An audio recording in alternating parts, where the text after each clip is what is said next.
Hello friends, welcome back to Joe Tutorial, and in today's video I am going to show you how to set the Arc browser as your default browser within Windows 11.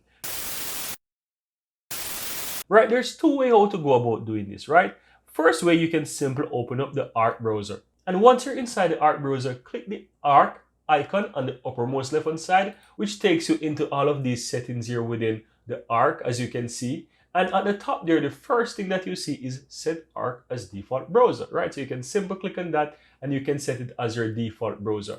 Now, the next way how you can do that is to do it through Windows, right? So you can simply go to Windows, the simple type default apps, and you will find default applications. You can click on that. Now from here, you can just simply go ahead and find the Arc browser under those applications here, as it says set default application. So find the Arc, it should be at the top there because it's by alphabetical order. So it's definitely going to be at the top. Open the Arc, and here you see at the top it says make Arc your default browser. So this is how you can easily set Arc as your default browser by clicking the set default here, guys. And once you click on that, you realize that quite a lot of different link types will be changed. Now, some of them might not change, such as PDF and so forth. So what I advise that you do, if you want to change additional things so that Arc is actually opening as default as well, for example, PDF, XHTML, you want to go ahead and click on each of them, for example, here, and just simply choose the Arc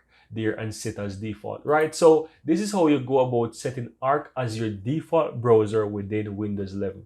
And if you'd like to see more videos on how to use the Arc browser, go ahead and subscribe to the channel. Check out the playlist at the end of this video because I'll be sharing you quite a lot of videos on how to use every single feature of this Arc browser. Thank you for watching, guys, and see you next time.